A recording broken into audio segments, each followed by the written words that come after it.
नमस्कार दोस्तों, स्वागत है आपका आपके अपने चैनल महाविद्या एकेडमी में।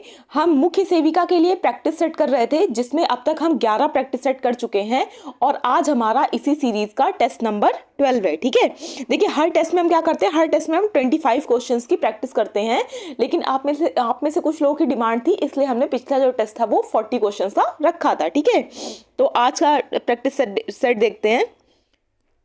क्वेश्चन नंबर 1 देखिए आज का। पहला क्वेश्चन है, मानव विकास शुरू होता है कब से?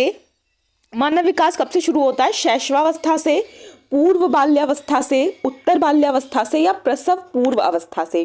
तो देखिए जो मानव का विकास है ना, जब कोई शिशु अपनी माँ के गर्भ में आ जाता है तभी से उसका विकास शुरू हो जाता है। ठीक है, तो जो मानव विकास है वो शुरू हो जाता है प्रसव पूर्व अवस्था से। Option D. देखिए इसमें क्या है, मानव विकास प्रसव पूर्व अवस्था से प्रारंभ होता है। मनोवैज्ञानिकों के अनुसार विकास की प्रक्रिया प्रसव के 4 महीने पहले ही प्रारंभ हो जाती है। मनोवैज्ञानिक वाटसन के अनुसार विकास का क्रम निम्नवत है। क्या? देखिए किसके अनुसार? वाटसन। देखिए आपसे ये भी पूछा सकता है कि वाटसन जो थे आपके मनोवैज्ञानिक वाटसन ने मानव विकास के कितने चरण बताए हैं? तो कितने चरण बताए हैं? देखिए 1 2 3 4 5 6 7। कितने चरण बताए हैं? 7 चरण। कौन कौन से? पहले क्या होता है, पहले भ्रूण बनता है, भ्रूण से शिशु बनता है, फिर वही शिशु बड़ा होकर बालक बनता है, फिर वो और एज होकर वो किशोर बनता है, फिर वो युवक बनता है, फिर वो प्रौढ़ बनता है और फिर वो वृद्ध हो जाता है। ठीक है, तो ये क्या है, ये जो 7 चरण हैं ये मानव विकास के चरण हैं। किसके अनुसार? मनोवैज्ञानिक वाटसन के अनुसार। आगे देखिए, आगे है, विकास किस प्रकार की क्रिया है? मात्रात्मक, गुणात्मक, अमापनीय या मात्रात्मक और गुणात्मक दोनों? तो देखिए जो विकास है, देखिए किसी बच्चे का जो विकास है, मान लीजिए कोई बच्चा है, ठीक है, वो जब पैदा हुआ था उससे लेकर 5 साल तक जो उसका विकास हुआ, तो उसमें सिर्फ उसकी शारीरिक वृद्धि थोड़ी ना हुई है, मतलब खाली उसकी मात्रात्मक वृद्धि नहीं हुई है, बल्कि बच्चे ने बहुत सारी चीजें सीखी भी है। उसने चलना सीखा, बोलना सीखा, चीजों को पहचानना सीखा। ठीक है, अब तो 5 साल की उम्र तक बच्चे काफी सारी पढ़ाई लिखाई, यानी कि जैसे अल्फाबेट हो गए, नंबर हो गए, काउंटिंग हो गई, और उसने लोगों को पहचानना सीखा, उसने बहुत सारे सॉन्ग सीखे, डांस करना सीखा। ठीक है, तो बच्चा सिर्फ शारीरिक रूप से बड़ा नहीं हुआ है 0 से 5 साल में, बल्कि उसकी जो मात्रात्मक वृद्धि है जो दिख रही है वो तो हुई है, लेकिन जो उसकी गुणात्मक वृद्धि यानी कि उसके गुणों में भी वृद्धि हुई है। तो जो विकास है, विकास एक मात्रात्मक और गुणात्मक दोनों प्रकार की प्रक्रिया है, याद रखिएगा। देखिए विकास जीवन पर्यंत चलने वाली प्रक्रिया है। विकास से तात्पर्य व्यक्ति में होने वाले गुणात्मक व मात्रात्मक परिवर्तनों से है। मात्रात्मक परिवर्तन से अभिप्राय लंबाई का बढ़ना, वजन बढ़ना या घटना आदि है, जबकि गुणात्मक परिवर्तन से आशय भाषा कौशल सीखने, क्षमता परिवर्तन का कौशल तथा गामक कौशल आदि से है। ठीक है, नेक्स्ट देखिए, नेक्स्ट है, मनोवैज्ञानिक रॉस ने विकास की अवस्थाओं का वर्गीकरण कितने भागों में किया है? ठीक है, 2 भागों में, 4 भागों में, 3 भागों में या 5 भागों में? तो जो रॉस हैं इन्होंने जो विकास की अवस्थाओं का, किसने? रॉस ने विकास की अवस्थाओं का जो वर्गीकरण किया है ये किया है 4 भागों में। कितने भागों में? 4 भागों में। अब वो 4 भाग देख लीजिए कौन कौन से हैं। देखिए रॉस के अनुसार विकास की अवस्थाओं का वर्गीकरण कितने प्रकार में है? 1 2 3 और 4। पहली अवस्था है आपकी शैशव काल। शैशव काल कब से कब तक है? 1 से 3 वर्ष की जो मतलब 3 वर्ष की जो आयु है वो क्या है? वो शैशव काल है। ठीक है, उसके बाद प्रारंभिक बाल्यकाल शुरू होता है। ये कब तक रहता है? ये 3 से 6 वर्ष तक रहता है। उसके बाद उत्तर बाल्यकाल, ये कब तक रहता है? ये 6 से 12 वर्ष तक रहता है। उसके बाद 12 वर्ष के बाद जो बच्चा है, ठीक है, वो किस में लग जाता है? अपने 13 में लग जाता है, यानी कि अपनी टीन एज में लग जाता है। तो जो 13 से 18 का टाइम है ये क्या है? किशोरावस्था है। तो रॉस के अनुसार जो आपकी विकास की 4 अवस्थाएं कौन कौन सी हैं? शैशव काल, प्रारंभिक बाल्यकाल, उत्तर बाल्यकाल और किशोरावस्था। याद रखिएगा, रॉस ने कितनी बताई हैं? रॉस ने बताई हैं 4। आगे देखिए, आगे है, बच्चों के संज्ञानात्मक विकास के संदर्भ में निम्नलिखित में से कौन सी पियाजे की संरचना है? अनुबंधन, क्रमिक विकास, नैतिक विकास या स्कीमा? तो क्या है? तो देखिए बच्चे के संज्ञानात्मक विकास के संदर्भ में जो पियाजे की संरचना है वो है आपकी स्कीमा। क्या है? स्कीमा। ठीक है, देखिए एक्सप्लेनेशन देखिए। पियाजे के अधिगम संज्ञानात्मक सिद्धांत के अनुसार एक ऐसी प्रक्रिया जिसके द्वारा संज्ञानात्मक संरचना को संशोधित एवं परिवर्तित किया जा सकता है उसे स्कीमा कहते हैं। अलग शब्दों में संज्ञानात्मक संरचना में संशोधन करना स्कीमा कहलाता है। ठीक है, ये आप इतना याद रखिएगा। अगर इतना आपको याद रह जाएगा तो अगर आपके एग्जाम में क्वेश्चन आएगा तो आप इस क्वेश्चन को टैकल आसानी से कर लेंगे। ठीक है, नेक्स्ट क्वेश्चन देखिए। नेक्स्ट है आपका, नेक्स्ट क्वेश्चन है देखिए, निम्नलिखित में से कौन सी अवस्था पूर्व संक्रियात्मक अवस्था से संबंधित है? आत्म केंद्रित अनुकरण, प्रत्यक्ष बोध तर्कणा, काल्पनिक खेल केंद्रण या इनमें से सभी? तो कौन सी है? कौन से आपसे पूछ रहा है? पूर्व संक्रियात्मक अवस्था से संबंधित है। तो देखिए ये जो आपकी तीनों ही अवस्थाएं हैं, ठीक है, आत्म केंद्रित अनुकरण, प्रत्यक्ष बोध तर्कना और काल्पनिक खेल केंद्रण, ये जो तीनों ही हैं ये पूर्व संक्रियात्मक अवस्था से संबंधित। आंसर हो जाएगा डी, उपर्युक्त इनमें से सभी। ठीक है, देखिए पियाजे की संज्ञानात्मक विकास की दूसरी अवस्था पूर्व संक्रियात्मक अवस्था, यानी कि जो पूर्व संक्रियात्मक अवस्था ये कब से कब तक होती है? होती है 2 से 7 वर्ष तक। ठीक है, जब बालक 2 से 7 वर्ष के बीच में होता है कहलाती है। जो भाषा तथा कौशल विकास की प्रमुख अवस्था है, इसके अंतर्गत पूर्व संक्रियात्मक चिंतन, प्रत्यक्ष बोध तर्कणा, असंगत आकस्मिक तर्कणा, काल्पनिक खेल केंद्रण, पारंपरिक तर्क और आत्म केंद्रित अनुकरण तथा प्रत्यक्ष बोध तर्कणा आते हैं। नेक्स्ट देखिए, नेक्स्ट है पियाजे के अनुसार संज्ञानात्मक विकास की प्रथम अवस्था निम्न में से कौन है? औपचारिक संक्रिया अवस्था, पूर्व संक्रिया अवस्था, संवेदनात्मक गामक अवस्था या मूर्त संक्रिया अवस्था? तो ये कौन सी है? ये है आपकी संवेदनात्मक गामक अवस्था। ऑप्शन सी हो जाएगा। देखिए पियाजे के अनुसार संज्ञानात्मक विकास की प्रथम अवस्था संवेदनात्मक गामक अवस्था है। यह विकास की प्रथम व मूल अवस्था है। इसकी अवधि जन्म से 2 वर्ष तक होती है। इसके अंतर्गत गतियों की आवृत्ति, लक्ष्योन्मुख व्यवहार, संवेदी प्रेरक चिंतन, वस्तु स्थायित्व तथा जन्मजात स्वतः प्रेरित क्रियाएं आती हैं। आगे देखिए नेक्स्ट क्वेश्चन। नेक्स्ट है, एक ही आयु के 2 बालकों में शारीरिक, मानसिक, सामाजिक तथा चारित्रिक विभिन्नताओं का होना इंगित करता है क्या? देखिए कह रहा है मान लीजिए 2 बालक है, ठीक है, 2 बालक एक ही एज के हैं, लेकिन उनका जो शारीरिक विकास है, मानसिक विकास है, सामाजिक विकास, चारित्रिक विकास है वो अलग अलग होता है। ऐसा क्यों होता है पूछ रहा है। निरंतरता का सिद्धांत, व्यक्तिगतता का सिद्धांत, परिमार्जिता का सिद्धांत या समान प्रतिमान का सिद्धांत? तो देखिए ये होता है व्यक्तिगतता का सिद्धांत। ठीक है, देखिए हर कोई है ना, हर किसी की अपनी खुद की पर्सनालिटी होती है। 2 बच्चे हैं, उनको बिल्कुल सेम खान पान दीजिए, सेम माहौल दीजिए, सेम सब कुछ दीजिए, लेकिन जो उनकी बुद्धि है, उनकी सोच है, उनका जो नेचर है वो अलग अलग होगा। ठीक है, तो ये क्या है? ये पर्सनल होती हैं चीजें। ठीक है, तो ये क्या है? ये उनका इंडिविजुअल चीजें हैं। तो ये किसका होगा? ये व्यक्तिगतता का सिद्धांत होगा। आगे देखिए, आगे व्यक्तिगतता के सिद्धांत के अंतर्गत भिन्न भिन्न व्यक्तियों के विकास की गति एवं दिशा भिन्न भिन्न होती है। अन्य शब्दों में कहा जा सकता है कि प्रत्येक व्यक्ति भिन्न क्षेत्रों में अपने स्वयं की गति से एवं अलग ढंग से विकास करता है। नेक्स्ट क्वेश्चन देखिए। नेक्स्ट है, संज्ञानात्मक विकास का अर्थ है क्या? व्यक्तिगत विकास, बच्चे का विकास, अभियोग्यता का विकास या शारीरिक कौशल का विकास?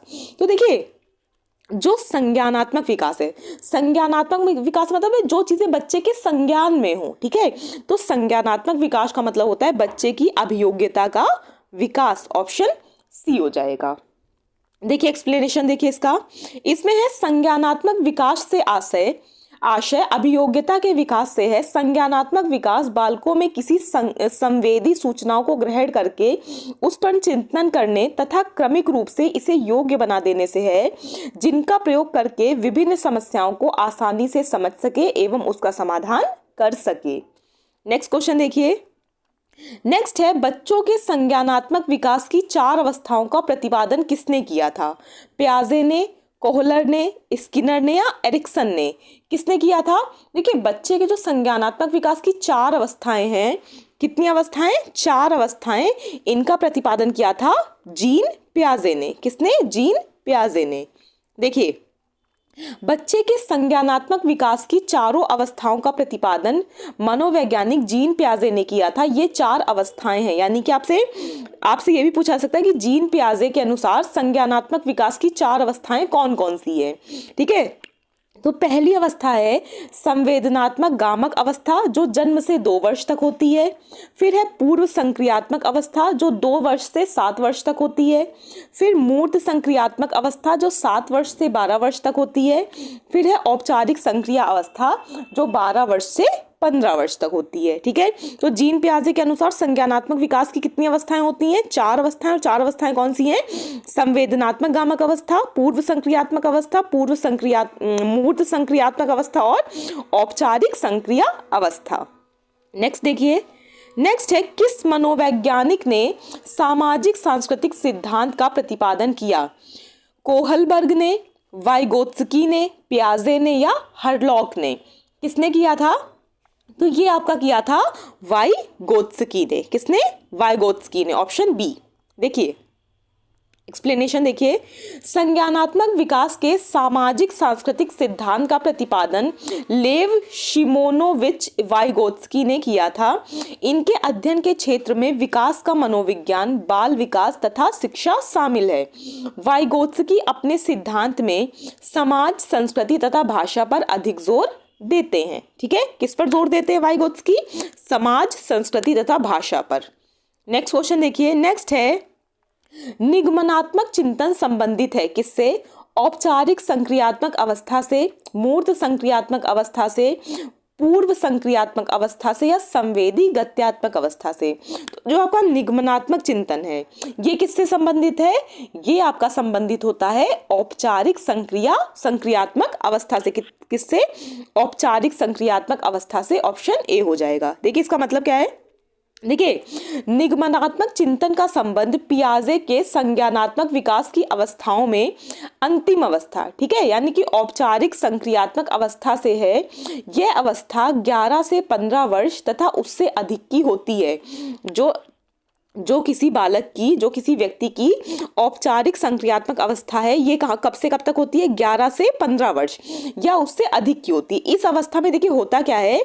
तर्क करना, अनुमान लगाना, प्राकल्पना, आदर्शवादी चिंतन, दूसरे के साथ सहयोग आदि जो चीजें हैं, इन चीजों का विकास होता है।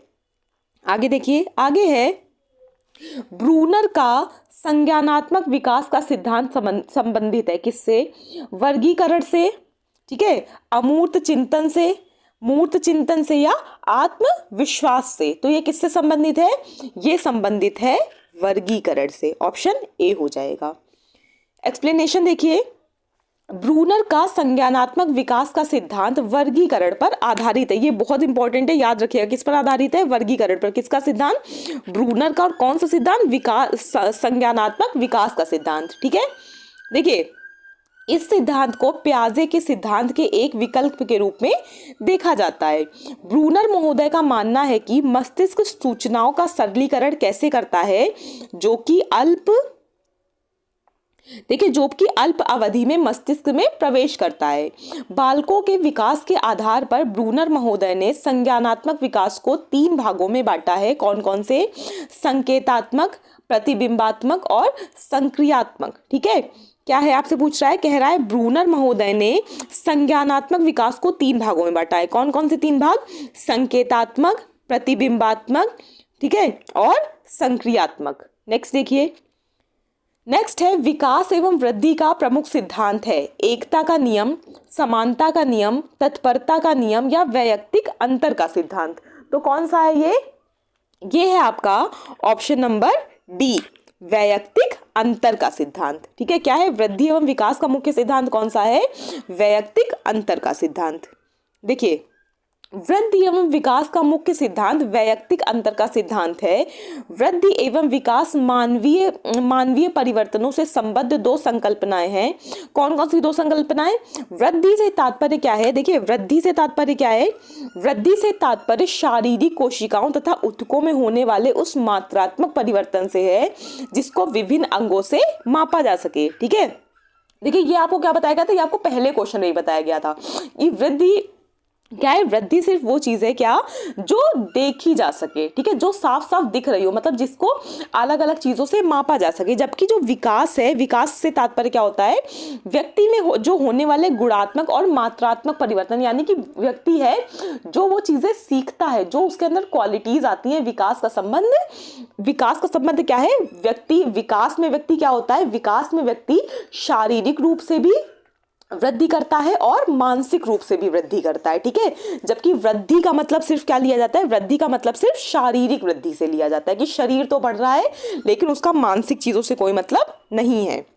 आगे देखिए, आगे है मानव विकास को जिन क्षेत्रों में विभाजित किया जाता है वे क्षेत्र हैं। कौन कौन से? शारीरिक, आध्यात्मिक, संज्ञानात्मक और सामाजिक। ऑप्शन बी है आपका, ठीक है, ये था ऑप्शन ए। ऑप्शन बी है शारीरिक, संज्ञानात्मक, संवेगात्मक और सामाजिक। ऑप्शन सी है संवेगात्मक, संज्ञानात्मक, आध्यात्मिक और सामाजिक मनोविज्ञान। और डी है मनोवैज्ञानिक, संज्ञानात्मक, संवेगात्मक और शारीरिक। तो देखिए, मानव विकास को जिन क्षेत्रों में विभाजित किया जाता है वो क्षेत्र कौन कौन से हैं? वो क्षेत्र हैं आपके शारीरिक, संज्ञानात्मक, संवेगात्मक और सामाजिक। ऑप्शन बी हो जाएगा। देखिए, मानव के विकास में होने वाले परिवर्तनों के आधार पर विकास को निम्नलिखित भागों में विभाजित किया गया है जो निम्नवत है। ठीक है, कौन कौन से? पहला है शारीरिक विकास, दूसरा है संज्ञानात्मक विकास, तीसरा है सामाजिक विकास और चौथा है संवेगात्मक विकास। ठीक है, क्या है? संवेगात्मक विकास है। ठीक है, नेक्स्ट क्वेश्चन देखिए। नेक्स्ट क्वेश्चन है आपका, विकास में वृद्धि से आशय है। ठीक है, आपसे क्या पूछ रहा है? आपसे पूछ रहा है विकास में वृद्धि से क्या आशय है? आकार, सोच, समझ एवं कौशलों में वृद्धि, संवेग में वृद्धि, ज्ञान में वृद्धि या भार में वृद्धि। देखिए, विकास से क्या आशय है कि आकार में भी वृद्धि हो, व्यक्ति की सोच में भी वृद्धि हो और समझ, कौशलों में भी वृद्धि हो, यानी कि व्यक्ति का संपूर्ण वृद्धि होना, उसकी शारीरिक वृद्धि भी, मानसिक वृद्धि भी, मनोवैज्ञानिक वृद्धि भी और उसकी कौशल वृद्धि भी। ठीक है, ऑप्शन हो जाएगा ए। विकास का क्षेत्र वृद्धि की तुलना में अधिक व्यापक है जबकि वृद्धि संकुचित होती है। वृद्धि को साधारण विकास की अवधारणा का एक भाग माना जाता है। विकास का उत्तरोत्तर परिणाम सोच, आकार और समझ, कौशलों में वृद्धि को प्राप्त करना होता है। आगे देखिए, आगे है 16 क्वेश्चन, विकास की अवस्थाओं में उत्तर बाल्यकाल का समय कब माना जाता है? 2 से 6 वर्ष, 13 से 18 वर्ष, 16 से 12 वर्ष या 9 से 13 वर्ष। ये कब माना जाता है? देखिए, विकास ये कब माना जाता है? तो ये जो माना जाता है विकास की अवस्थाओं में उत्तर बाल्यकाल। अभी आपको ऊपर 4 अवस्थाएं बताई गई थी ना, 4 अवस्थाएं कौन कौन सी अभी आपको बताई गई थी? जो आपको 4 अवस्थाएं बताई गई थी वो बताई गई थी शैशव काल 1 से 3 वर्ष, प्रारंभिक बाल्यकाल 3 से 6 वर्ष, उत्तर बाल्यकाल 6 से 12 वर्ष और किशोरावस्था 13 से 18 वर्ष। तो यहाँ आपसे क्या पूछा है? यहाँ आपसे पूछा है उत्तर बाल्यकाल। आंसर क्या हो जाएगा? आंसर हो जाएगा सी, 6 से 12 वर्ष। ठीक है, देखिए, विकास की प्रमुख अवस्थाएं इस संबंध में विभिन्न मनोवैज्ञानिकों के अलग अलग मत दिए गए हैं। पहला क्या है? पहला है शैशवावस्था, जन्म से 2 वर्ष, फिर है पूर्व बाल्यकाल 6 वर्ष की आयु तक, फिर है उत्तर बाल्यकाल 6 से 12 वर्ष की आयु तक, फिर है किशोरावस्था 13 से 18 वर्ष की आयु तक और फिर है प्रौढ़ावस्था 18 से अधिक, जब तक फिर व्यक्ति जिए। आगे देखिए, आगे है विकास की किस अवस्था में बाल अपराधों की संख्या सर्वाधिक होती है? ठीक है, आपसे पूछा है कौन सी अवस्था है विकास की जिसमें जो मनुष्य है, मतलब जिसमें जो बच्चे हैं वो सबसे अधिक अपराधों की चपेट में आने की चांसेस होती है बच्चों के। उत्तर बाल्यकाल अवस्था में, प्रौढ़ावस्था में, किशोरावस्था में या मध्य प्रौढ़ावस्था में। तो ये किसमें होती है? तो ये होती है किशोरावस्था में, यानी कि जो 13 से 18 की जो एज होती है, इसमें क्या होता है, ये वही एज है जिसमें बच्चे को आप किसी भी डायरेक्शन में मोड़ सकते हैं। ठीक है, अगर वो अच्छी चीज़ों में पड़ गया तो वो कितना भी अच्छा कर सकता है, और अगर वो गलत लोगों में पड़ गया, गलत मतलब गलत चीज़ें सीख गया, तो उसकी जो पूरा जीवन है वो नष्ट हो सकता है। इसीलिए जो किशोरावस्था है, इसको मानव जीवन की सबसे प्रमुख अवस्था माना गया है। आंसर देखिए सी, इसका आंसर है सी। ठीक है, आंसर बता दिया ना, आंसर है इसका सी, किशोरावस्था। देखिए, किशोरावस्था 13 से 18 वर्ष में बाल अपराधों की संख्या सर्वाधिक होती है। इस अवस्था को समस्यात्मक अवस्था, ठीक है, क्या कहते हैं? समस्यात्मक अवस्था भी कहते हैं। स्टेनले हॉल ने इस अवस्था को संघर्ष, तनाव, तूफान एवं विरोध की अवस्था भी कहा है। आपसे क्वेश्चन पूछा जा सकता है कि किशोरावस्था को अन्य कौन सा नाम दिया जाता है, तो इसको अन्य नाम दिया जाता है समस्यात्मक अवस्था। नेक्स्ट क्वेश्चन आपसे बन सकता है कि स्टेनले हॉल के अनुसार या किसने किशोरावस्था को संघर्ष, तनाव, तूफान एवं विरोध की अवस्था कहा है? तो ये कहा है स्टेनले हॉल ने। नेक्स्ट देखिए, नेक्स्ट है विकास कभी ना समाप्त होने वाली प्रक्रिया है। ठीक है, विकास कभी ना समाप्त होने वाली प्रक्रिया है। यह विकास के किस सिद्धांत से संबंधित है? निरंतरता का सिद्धांत, वैयक्तिक अंतर का सिद्धांत, एकीकरण का सिद्धांत या क्रमता का सिद्धांत? तो देखिए, विकास कभी ना समाप्त होने वाली प्रक्रिया है। यह विकास का कौन सा सिद्धांत है? यह है विकास की निरंतरता का सिद्धांत, यानी कि विकास एक ऐसी चीज है जो निरंतर रूप से क्या है, चलती जा रही है, चलती जा रही है, कभी भी नहीं रुकती है। ठीक है, तो जो कभी ना समाप्त हो वही चीज तो निरंतर है ना। ठीक है, तो क्या हो जाएगा, ये है इसकी निरंतरता का सिद्धांत।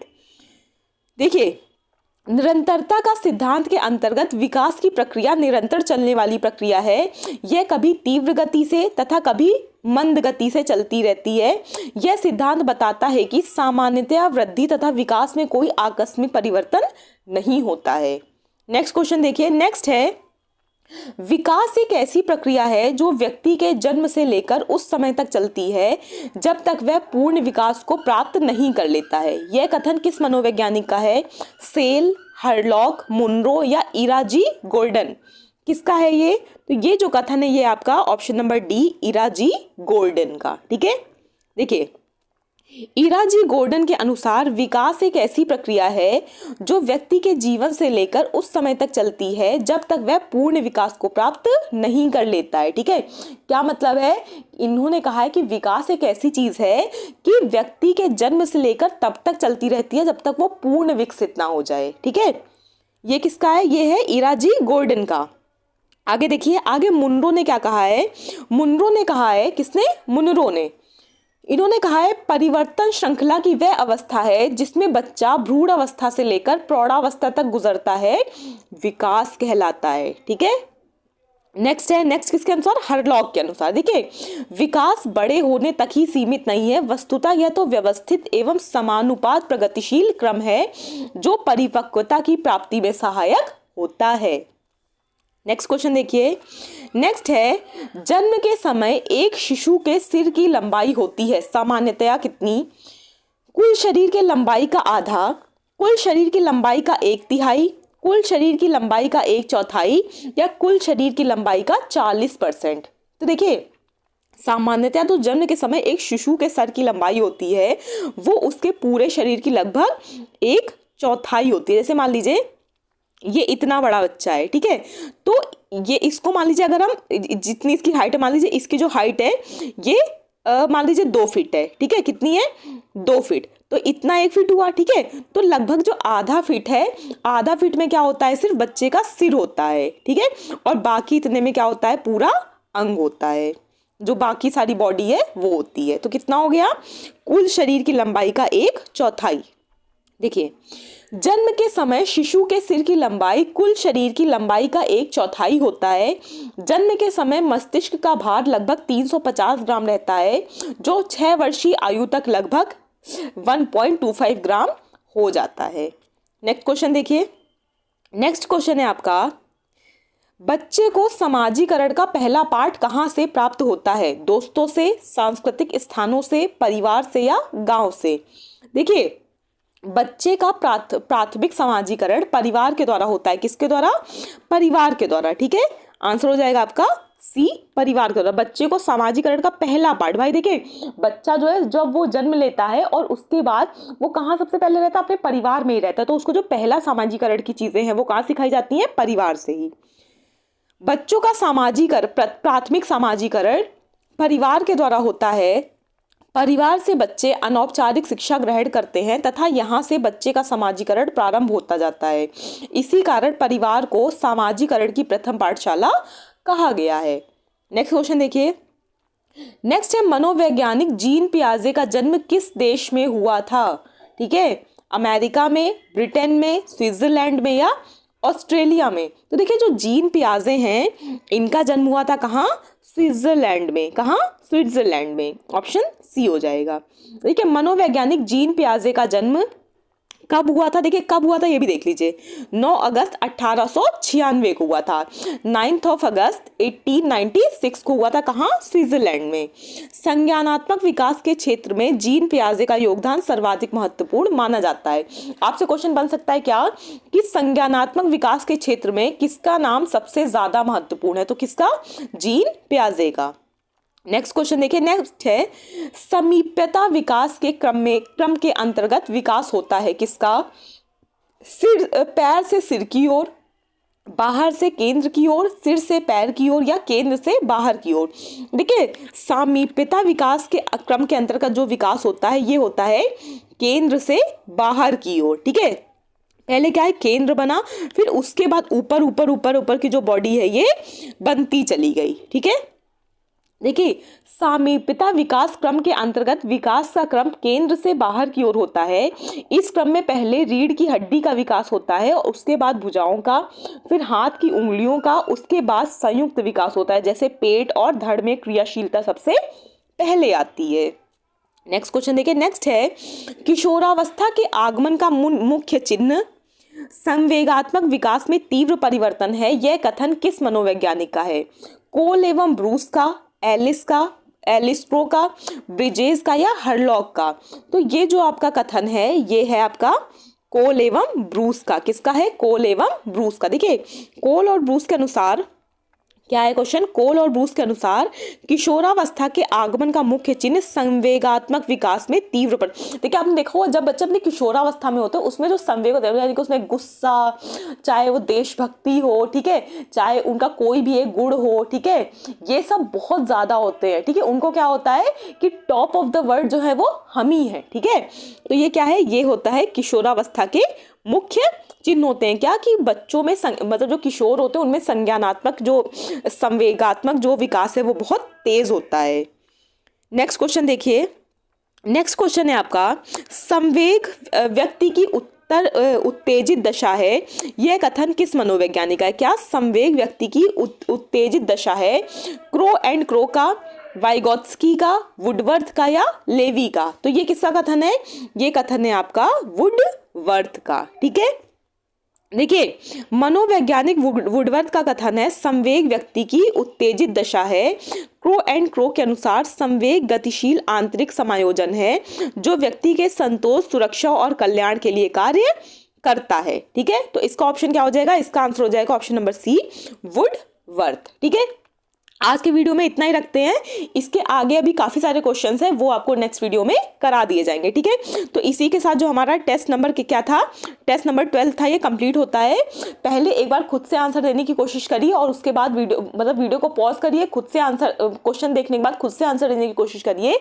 और अगर आपको आंसर आ रहा है तो बहुत अच्छी बात है, अगर आपको नहीं आ रहा है फिर उसके आगे वीडियो चलाकर देख लीजिए। और जहां जहां आपको लगे कि आप चीजें भूल रहे हैं, आपने कोई नई चीज जानी है, सीखी है, तो उसके शॉर्ट नोट्स जरूर बनाते जाइए। और नेक्स्ट वीडियो में हम टेस्ट नंबर 13 को देखेंगे। ठीक है, वीडियो देखने के लिए thank you so much. Please like, share और सब्सक्राइब करना मत भूलिएगा। Thank you.